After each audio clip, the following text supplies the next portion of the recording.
수험생 여러분 안녕하십니까? 자, 담보물권의 저당권이 가장 중요하죠. 저당권이 사회생활 때 가장 빈번하고 가장 많이 쓰는 담보제도죠. 우리가 저당권 모르는 사람은 없어요. 근데 저당권이 어렵다. 저 개인적으로 물권법에서 가장 어려운 한 파트를 꼽으라면 저당권이에요. 근데 저당권은 공부할 것도 많고 어렵지만 두 문제 내지 세 문제 나오는데 최근 한 3년치만 놓고 보면요. 4년치 놓고 28회, 29회, 30, 31회까지 계속 두 문제씩 나왔어요. 그전엔 세 문제가 늘 나왔는데 최근은 늘 요즘 시험의 특징이 그거예요. 공부할 게 많고 범위가 넓다고 해서 문제를 집중적으로 출제하고 범위가 짧다고 해서 덜 내고가 아니라 똑같이 유치권 두 문제, 전수 문제 계속 두 문제씩 나왔어요. 근데 어쨌든 저당권 공부할 게 많다. 그럼 기초를 먼저 잡아봐야죠. 일단 저당권은 여기 출발해요. 저당권은 타물권이다. 내 것이 아닌 남의 것에만 잡을 수 있는 타물권이다. 자기가 자기 부동산에 저당 잡는 거는 아니다. 타물권인데 따라서 우리 민법은 원칙적으로 예외 있어요. 이 다음에 예외는 딱 하나 있는데 원칙적으로 우리 민법은 소유자 저당, 내가 내 부동산 저당 잡는 소유자 저당은 우리 민법은 인정하지 않아요. 내가 내 부동산 잡는 거예요. 내가 내 부동산 1번 저당권자, 2번 저당 되는 거 인정하지 않는다. 그런데 이 저당제도는 우리가 독일에서 받아들인 건데 이 독일의 그 저당제도, 독일이 처음 만든 거 전 세계가 다 받아들인 거예요. 독일 법학이 처음 만든 거 저당제도는. 근데 저당권은 독일은 자기가 자기가 저당하면 소유자당 인정해요. 내가 내 부동산 1번 저당 잡아놓고 2번부터 이제 금융기관한테 이용하는 거예요. 그러면 내가 내 부동산 1번 잡아놓으면요.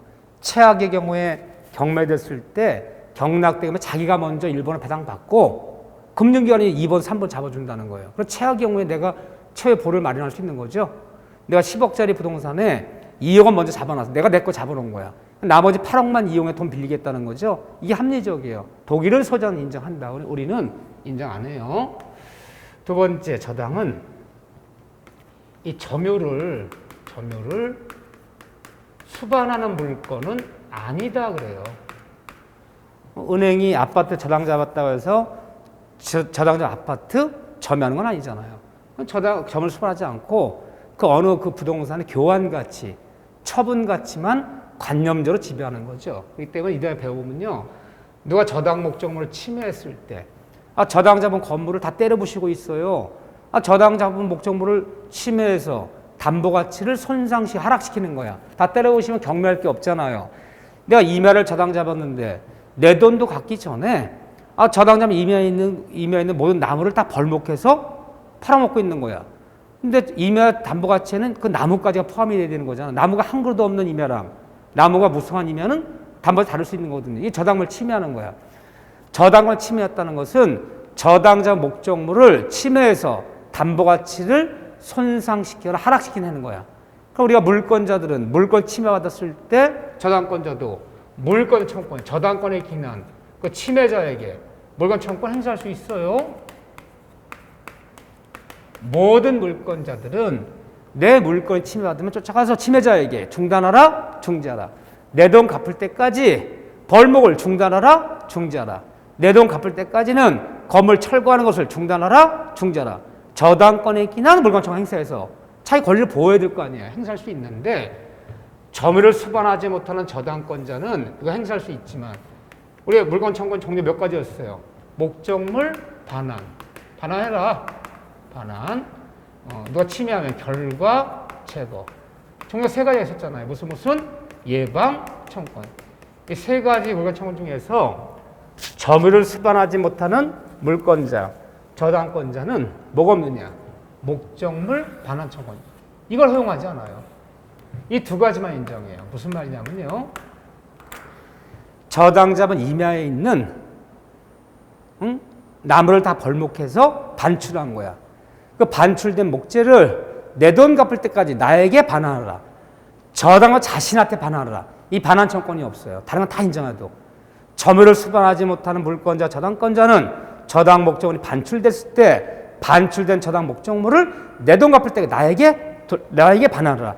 자기에게 돌려달라. 이게 없다는 거예요. 이거 하나만은 허용하지 않는다. 이렇게 얘기하고 세 번째, 저당권은 약정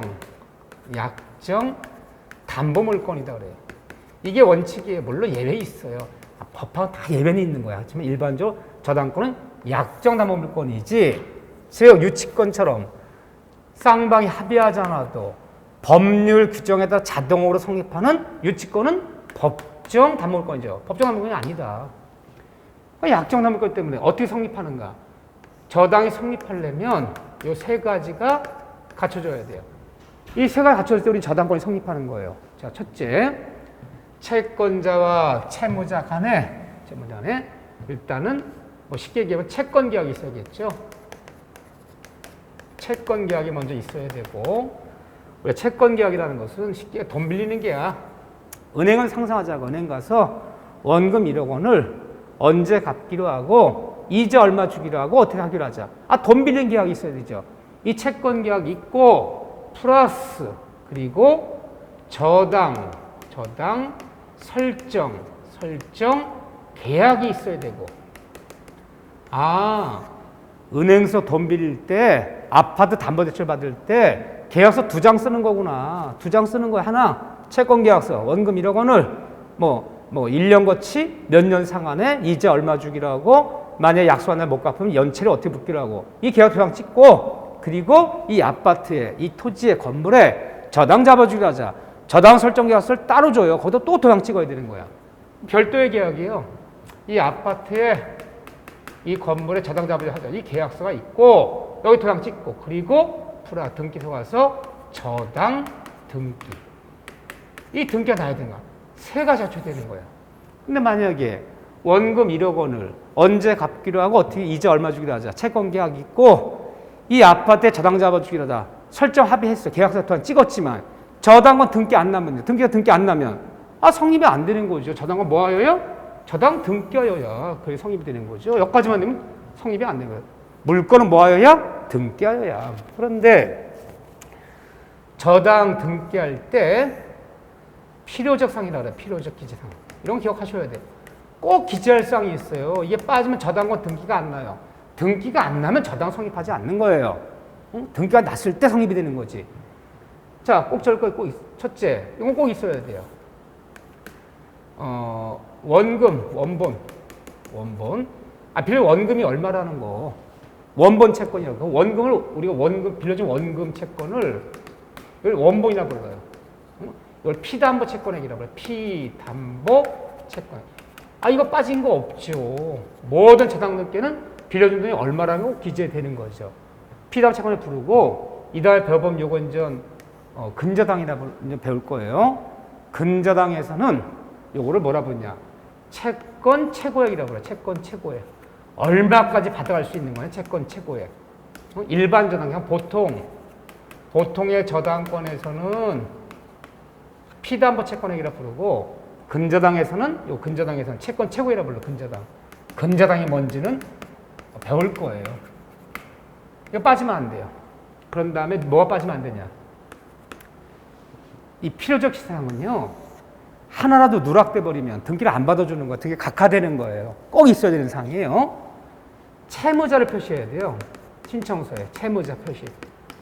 채무자의 성명, 주민번호, 주소. 이거 빠진 거 없어요. 이 두 가지만 적혀 있으면 일단 저당 등기 나는 거예요. 나머지 언제 돈 갚기로 한다, 뭐 지급 시기, 예를 들면 근저당 같으면 결산기라고 해요. 결산기, 뭐 이자율은 얼마로 한다, 이자율. 예를 들면 누가 채권자다, 뭐 은행 같은 거, 누가 저당권자다, 이런 것들은 다 임의적이라 불러요. 임의적 시상이란 말이 뭐냐면요, 이런 거 신청서에 등기를 신청할 때 신청서 기재하면 등기관이 기재해주고, 기재 안 하면 안 해주고, 꼭 적어야 되는 사항이 있어도 적으면 적어주고, 말면 많은 거지. 꼭 있어야 되는 사항은 아니라는 거예요. 근데 꼭 빠지지 않는 사항은 두 가지. 두 번째, 자, 이렇게 봐주시고, 두 번째 뭐냐? 이 저당권은 등기가 저당권의 성립 요건이에요. 아무리 돈 빌리는 채권 계약 맺고 저당 설정 계약서에 아파트에 저당 설정 계약 작성 도장 찍었더라도 저당권 등기가 나야지 성립하는 거지. 등기가 안 나면 저당 성립하잖아. 성립요건이에요. 등기가. 그렇지만 다음 말을 조심해야 돼요. 저당권은 등기가 저당의 성립요건이지만 플러스 존속요건은 아니다. 이게 참 어려운 얘기예요. 저당권 등기 안 하면 성립, 등기 안 나면 성립하지 않아요. 하지만 저당권은 등기가 존속요건은 아니다. 이게 뭐랑 다른 점이냐? 유치권이랑 다른 점이에요. 유치권은 우리가 지난 시간에 배웠지만 유치권은 점유가 유치권의 성립요건이며 점유가 존속요건이야. 점유해야지 유치권 성립하고 점유하는 동안만 유치권은 유지되는 거야. 유치권자 점유를 상실하면 유치권도 소멸해요. 이유를 막론하고. 그런데 저당은 등기가 성립요건 될지언정 그 저당이 등기가 그 저당권 존속요건은 아니라는 거예요. 무슨 말이냐? 이게 아니기 때문에 어느 저당 등기가 불법 말소되었다. 불법 말소가 뭐냐면요. 돈 1억 빌려주고 제가 채권자예요.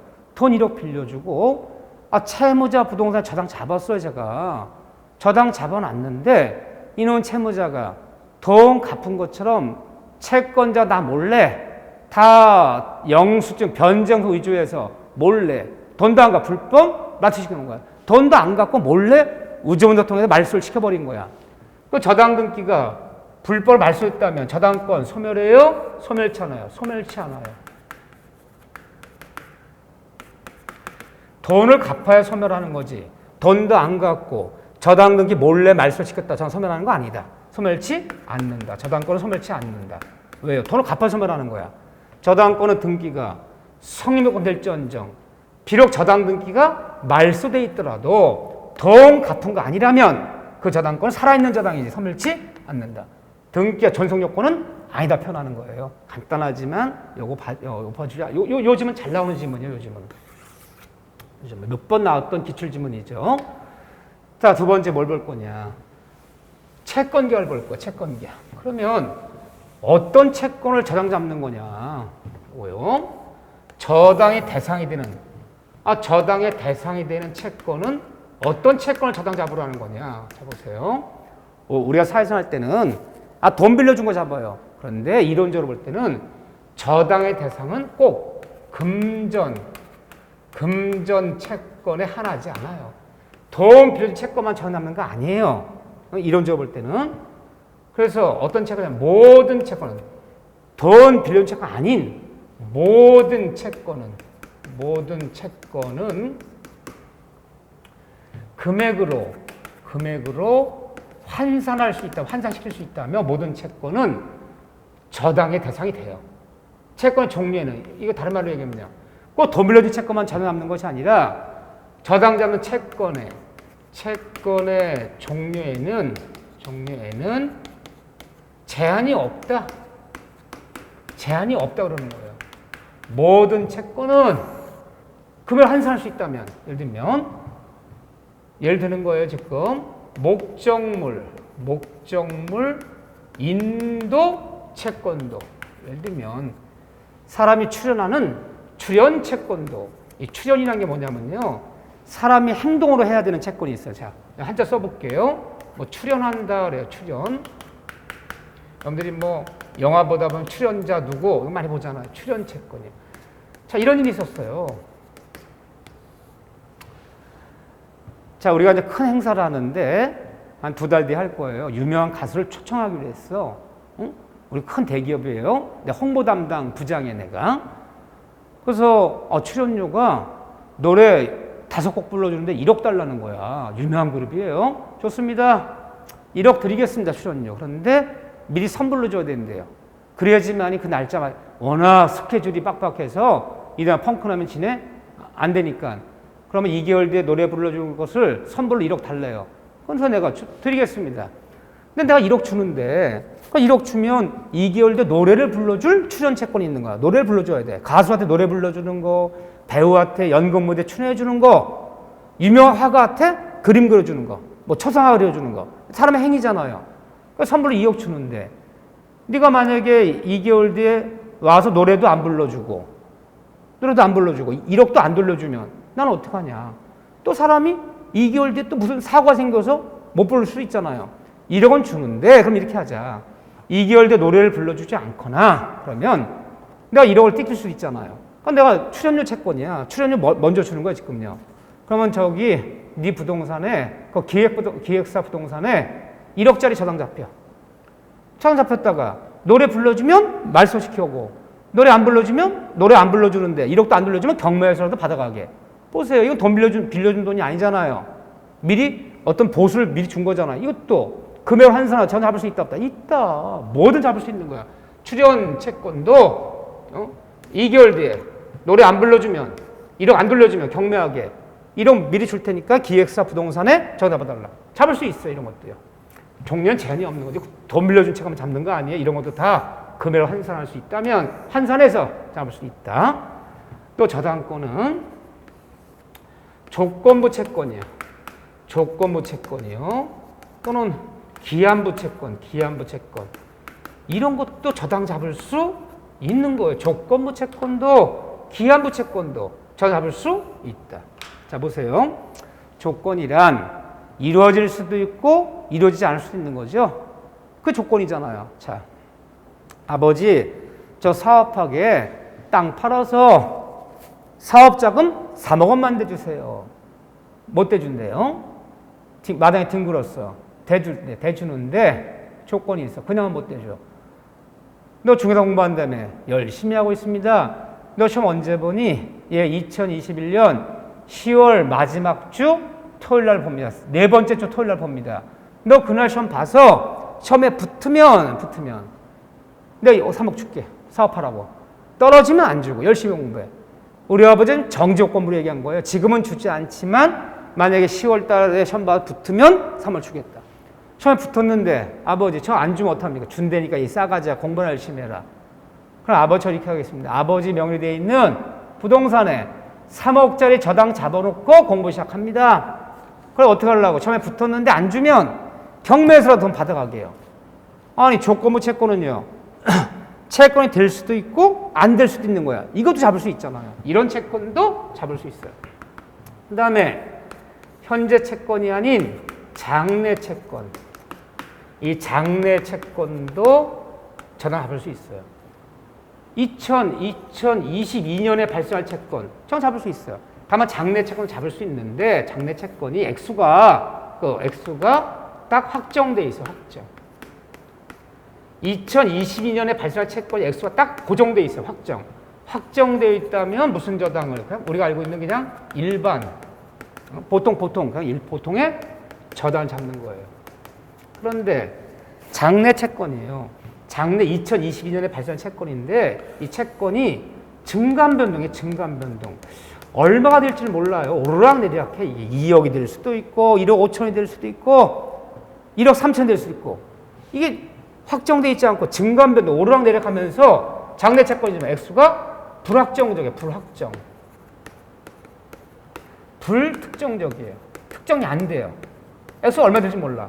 불확정한 채권이라면 이거는 근저당을 일반 저당이 아니라 근저당권을 잡는 거예요. 근저당을.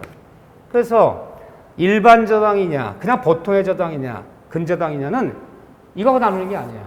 시험들이 나와요. 현재 채권은 일반 저당을 장래 채권은 근저당을 틀려요. 장래건 뭐건 확정된 금액이냐 불특정 이거 갖고 나누는 거지. 이거 갖고 나눠지는 거지. 현재 채권의 보통 저당은 장래 채권 근저당은 틀리는 거야.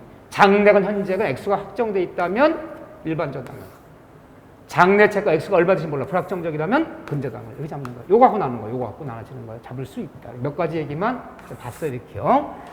자, 그런 다음에 저당 설정 계열 봐야죠. 자, 은행에서 대출 받으러 가면 아파트 담보대출 받으러 가면 계약서 2장 쓰는 거다. 채권 계약서 1장, 저당 설정 계약서 1장. 저당 설정 계약 어떤 계약이냐? 저당 설정 계약은 이 채권 계약에 여기 딸려 있는 저당 설정의 종대인 계약이에요. 저당 설정 계약은 주된 계약이 아니라 종된 계약이다. 근데 우리 민법에서는 항상 종된 것은 주된 거와 이 주가 되는 주된 거와 운명을 같이 하는 거예요. 무슨 말이냐? 쉽게 얘기해서 은행 가서 원금 1억 원을 언제 갚기로 하고 이제 얼마 주기로 하자.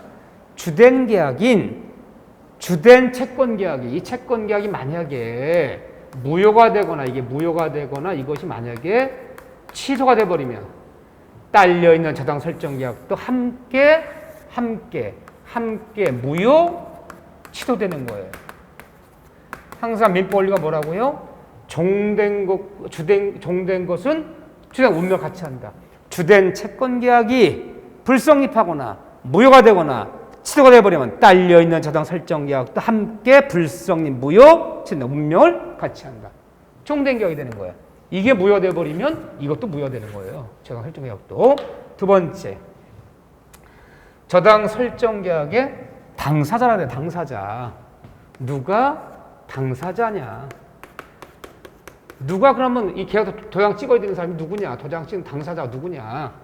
한쪽 사람을 항상 우리 당사자는 한쪽 사람을 저당권자라 불러요. 저당권자. 한쪽 사람을요. 저당권 설정자라 불러요. 저당권 설정자. 이렇게 불러요. 설정자 잡히는 부동산 소유자들을 설정자라고 그러는 거예요. 그런데 이 저당권자는 도장을 누가 찍을 거냐 여기다가 저당 설정 계약서 이 당사자예요. 저당권자는 채권자의 하나는 것이 채권에 하나는 것이 이것이 원칙이다. 그래요. 무슨 말이냐면요. 돈 받을 거 있는 채권자만이 저당권자가 돼야 돼.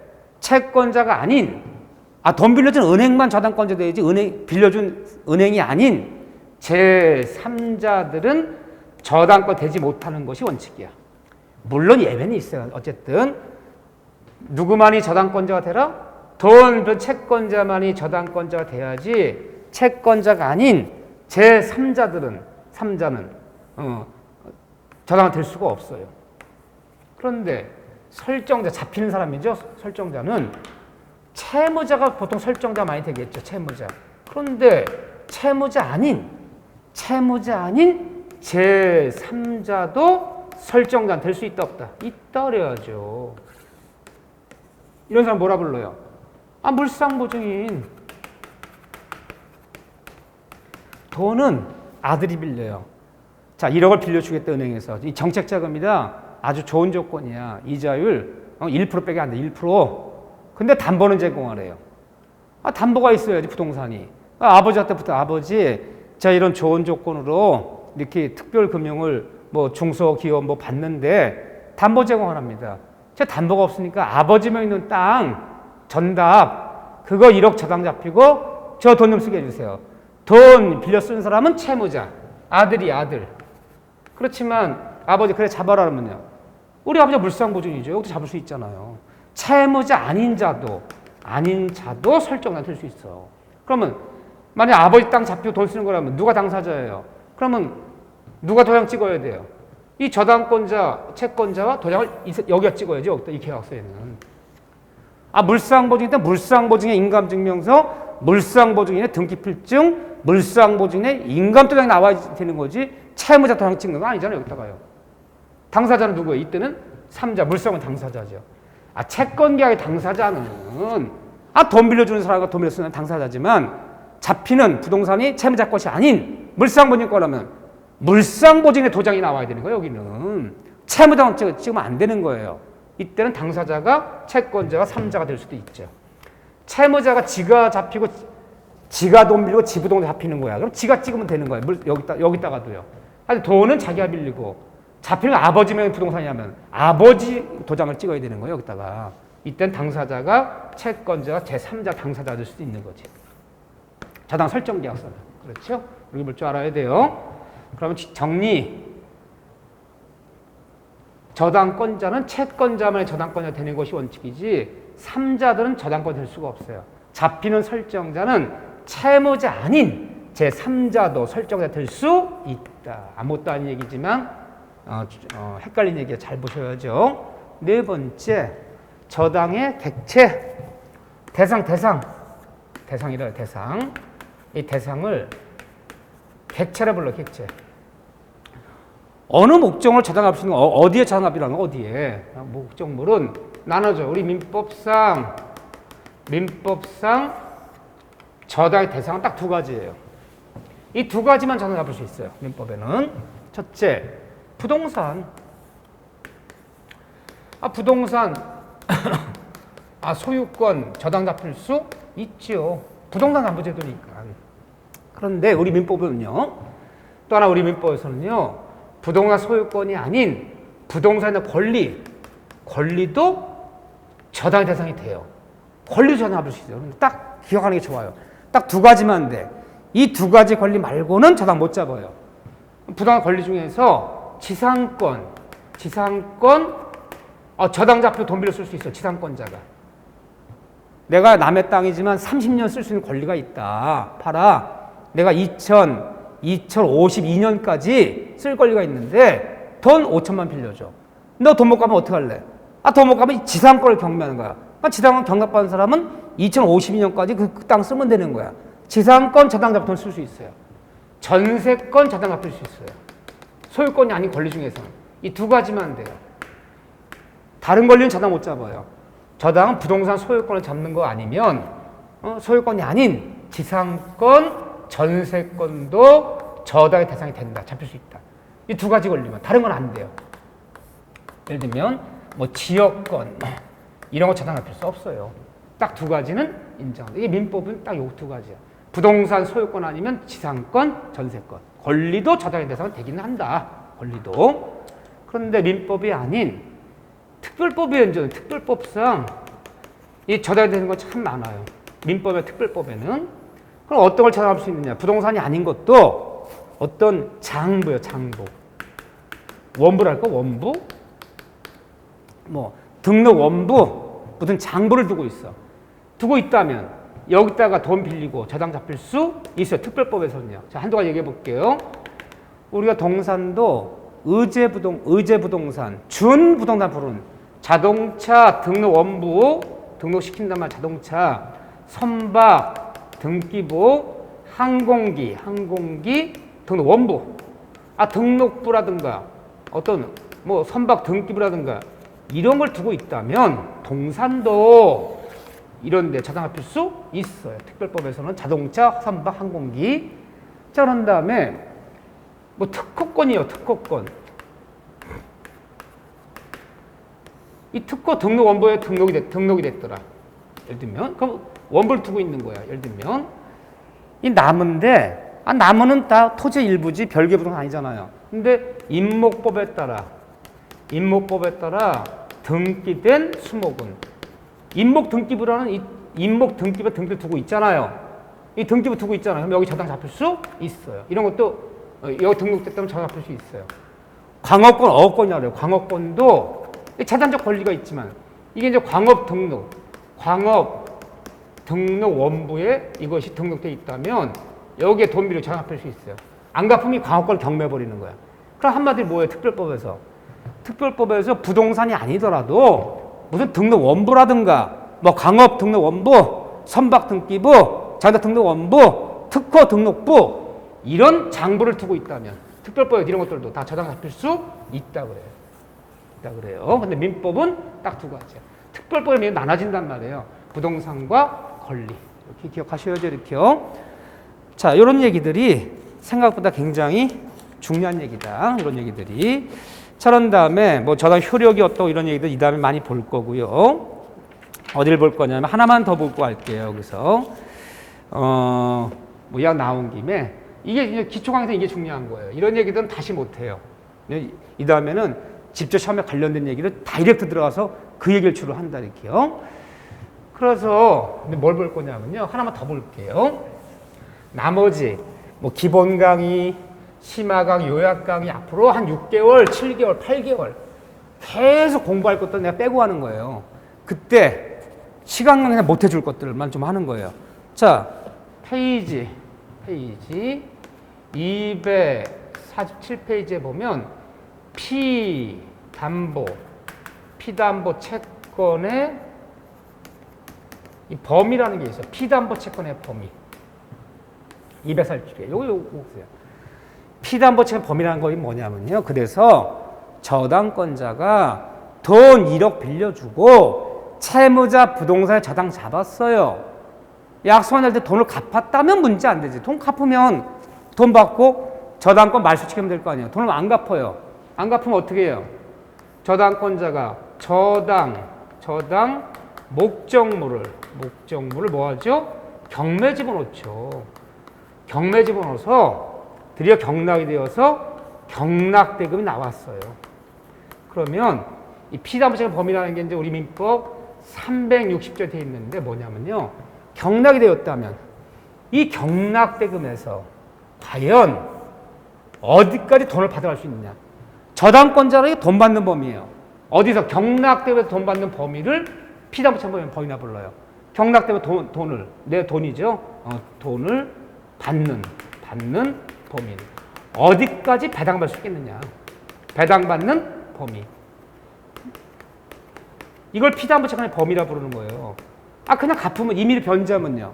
임의를 변제하면 합의된 대로 받으면 돼. 그래. 친한 친구끼리인데 네가 갚는 데니까 너 사정이 어려우니까 원금만 갚아. 내가 이자 탕감해 줄게. 그럼 그렇게 받으면 되는 거야. 임의를 변제할 때는 합의된 대로 주고받으면 되는 거고 여기서 말하는 건요. 경락대금에서 저당권자가 배당받는 범위를 피담보채권 범위라 불러요. 어디가 돈을 받을 거니? 경락대금에서. 여기서 첫째 원금 빌려준 원금이요. 원금을 원본이라 불러요. 원본. 물론 경락대금이 모자르면 다 못 받을 수는 있죠. 모자르지 않는다면 원금 다 받아요. 다 배당해줘요. 원금 이게 뭐 빌려준 원금을 원본이라 불러요. 원금 다 배당해줘요. 다 받아. 받는데 원본이 얼마라는 것은 등기부에 기재되어 있죠. 이건 등기사항이에요. 등기 안 난 거 없잖아요. 그럼 원본 배당해줘. 모자르면 안 되지. 안 모자르다면 역관 준다. 플러스 그 다음에 원본 다 준다. 경락대금 그렇게 합니다. 이자. 내가 돈 빌려가면서 2년간 빌려주기 위해서 24개월치 이자를 한 번도 받은 적이 없어요. 빌려놨는데 이자를 한 번도 안 줘. 이자는 경락대금에서 변제기 도래 전까지 이자는 얼마 되든 무제한 가능해요. 배당해줘요. 돈 안 모자르면 24개월치건 22개월치건 21개월치건 돈 갚기까지 못 받은 이자는 몇 개월치건 다 배당해줘요. 변제기 돈 갚기 날까지 밀린 이자는 얼마 되든 무제한 가능하다. 배당해준다. 또 이자가 연리 몇 프로라고 이자율 이게 등기 내야 되느냐. 이자는 등기하지 않아도 설사 이자율이 등기부에 기재가 안 돼 있어요. 등기하지 않아도 배당해줘요. 이자를 등기부에 연리 뭐 10%, 연리 5%, 뭐 3점 몇 프로 이거 기재 안 해놨어요. 기재 안 해놔도 이자는 무제한 가능해요. 돈 갚여 날 때까지 밀린 이자는 어떻게 등기 안 해주느냐. 등기 안 해는 법정이자죠. 법정이자. 법에 규정된 법정이자를 배당해 주는 거예요. 이자는 등기하지 않아도 법정이자를 변제기 돈 갚여 날 밀린 이자는 얼마가 되든 무제한 가능하다 그래요. 플러스 그 다음에 경락대금에서 지연이자. 우리가 지연이자라 부르기도 하고 지연배상금이라 부르기도 하고 같은 말 지연배상금. 또 같은 말이에요. 이게 여기 말이 어려워요. 채무 불행에 따른 약속한 날짜 돈을 안 갚았다는 거예요. 채무 불행에 따른 약속한 돈을 갚지 않은 채무 불행에 따른 손해배상금이라 불러요. 네가 약속한 날 돈을 안 갚으면 손해배상금이라 불러요. 같은 말 얘기예요. 지연이자, 지연배상금 이렇게 말 쓰는 게 어렵죠. 채무 불행에 따른 손해배상금. 법률용어는 아니지만 사람들이 뭐라 쓰느냐. 이건 법률용어는 아니에요. 은행에서 연체료 그러면 연체료. 돈 갚기 안에 못 갚으면 연체료가 팍팍 붙죠. 그 지연 연체료는 경락대 주느냐. 원칙을 얘기하는 거예요. 원칙은 주긴 주는데 지연이자는 1년분까지 1년분까지에 하나한다. 연체는 딱 1년분만 배당해 주는 게 원칙이에요. 무한대 다 주지 않아요. 왜냐하면 얘가 돈 갚았는데 안 갚아서 경매 집어넣었는데 경락이 한 2년 만에 됐어. 2년 만에. 그 연체료 지연이자는 2년치 다 받는 것이 아니라 딱 돈 갚는 날로부터 딱 1년분까지만 배당하는 게 원칙이에요. 이자, 돈 갚기 전까지 밀린 이자는 돈 갚기 전까지 밀린 이자는 무제한 다 주고 몇 개월 전 다 주고. 왜 그런 거냐? 이 후순위 권리자를 보호하기 위해서. 1순위가 연체로 팍팍 붙는데 다 가져가면 어떡합니까? 2순위, 3순위한테 돈 남겨야죠. 그래서 너 선순위 권리자야. 너 경락이 늦게 됐다 해서 지연이 다 받는 거 아니야. 딱 보통 저당은 일반 저당권은 연체료는 딱 1년분까지 배당해요.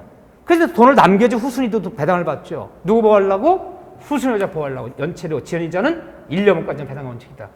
지연이자, 다른 말로 채무 불이익에 따른 손해배상금은 딱 1년분까지 배당해 주는 것이 원칙이다.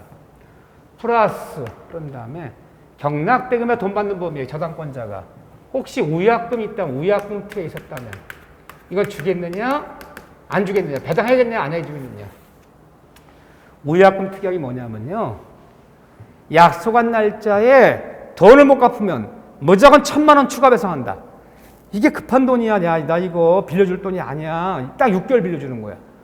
친한 척 너무 급하. 나 6개월 뒤에 아파트 잔금 치러 입주 들어가야 돼. 요즘 잔금 대출도 안 돼. 뭐 DTI인지 뭐 DRI인지 뭐 이런 것 때문에 꼭 써야 되는 돈이야. 걱정하지 말아라. 6개월씩 안 걸려. 잠깐 만졌다 줄게. 만졌다만 줄게. 만졌다 안 줘도 되는데 6개월 꼭 갚아. 만일 6개월 뒤에 못 갚으면 이유를 막론하고 빌려준 돈 1억 원에 추가로 2천만 원 배상한다. 써라 각서. 썼어요.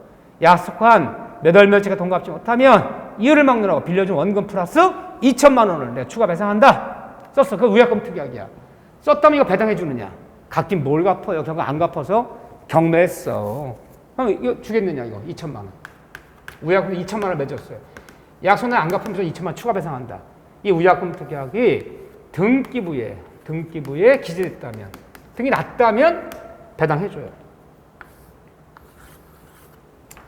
등기를 떼어봤더니 저당 설정 등기 변제기는 2021년 6월 30일까지 우약금 특약 2천만 원이라고 등기에 기재돼 있어. 기재돼 있다면 이건 배당해줘요. 인정해요. 하지만 등기 기재가 안 돼 있어. 여기 있어. 채권증서는 있어요. 각서는 있어. 채권증서는 우약금 특약 2천 배상한다. 등기가 안 났다면 소용없어요. 등기 기재하면 인정하고, 등기부에 기재가 안 돼 있다면 인정 못하고. 플러스 경매 실행비용이라는 게 있어요. 실행비용. 경매 실행비용 뭡니까? 경매 신청할 때 이 저당권자들이 감정 평가 비용 이런 거 선납해야 되고, 등록세 납부해야 되고요. 뭐 인지 붙여야 되고, 이 비용이 들어가요. 저당권자가 경매 신청할 때 돈 들어가요. 이런 거 미리 납부 안 하면 경매 안 받아줘요, 법원에서. 그럼 이건 저당권자가 지출한 돈이야. 저당권자 돈 갚지 않아서 저당권자가 경매 신청에 지출한 비용은 이거는 받을 수 있어 없어요.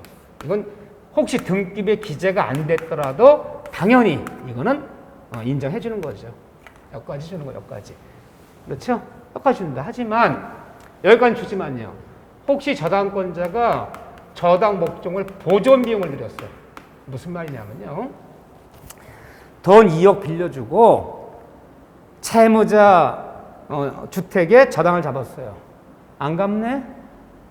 갚겠다 계속 얘기해서 경매신 안 했는데 드디어 1년 만에 안 되겠어요. 돈 갚은 지 1년이 지났어. 경매해야지. 연락도 안 받아요, 요즘은. 가봤더니 문짝은 다 떨어져 있고, 뭐 채권자들 만나봐. 누가 유리창 다 깨고 난리가 아니래. 이웃 사람들이 왔는데 빚쟁이들 몰려와서 난리가 아니래. 무슨 뭐 문짝 다 떨어져 있고 유리창 다 깨져 있고 현관문 다 박살나 있어요. 무슨 기곡산장이야. 이대로 경매 집어넣었다가는 경락이 안 될 것 같아. 경락이 안 돼 유찰되면 받을 돈 모자라지잖아요. 그래서 저당은 내가 수리업자 불러다가 이 저당 목적으로 다 수선 수리했어. 3천만 원 들여갖고요. 기와장 깨진 거, 담 쓰러진 거, 대문짝, 문짝 달고, 세치 달고 다 해서 이 표를 수선비 집어넣었어요. 그래서 경매 집어넣어 경락이 된 거야. 판사님, 제가 저당권자지만 이 저당 목적에 수리비가 이렇게 들어갔습니다. 입증된 서류 있어. 배당해줘요, 안 해줘요? 안 해줘요, 이건요. 인정되더라도. 왜요? 저당권자는 점유를 수반하는 물권자 아니기 때문에 저당자분 채권자, 저당자 은행이 아파트 수선 수리한다는 건 누구도 상상할 수 없는 비용이야. 설사 저런 비용을 저당에 집어넣더라도 경락 때문에 배당해주지 않는다. 보존 비용은 시세부채에 미치지 않는다. 우약금, 특약은 등기 났다면 인정하고 등기 안 해놓으면 인정 못하고. 그렇죠? 그렇지만 이자 등기하지 않아도 또 경매 실행비용 등기하지 않아도 다 배당해준다. 여기 법정 이자를. 이게 되는 거죠? 원본 플러스 이자 플러스 지연이자 플러스 우약금 실행비용. 이런 비용 들었더라도 주지 않는다. 이거 잘 봐주세요. 자, 기초에 여기까지. 이런 걸 배우는 게 저당권이에요. 자, 이렇게 잘 정리 부탁드립니다. 자, 여러분들 수고하셨습니다.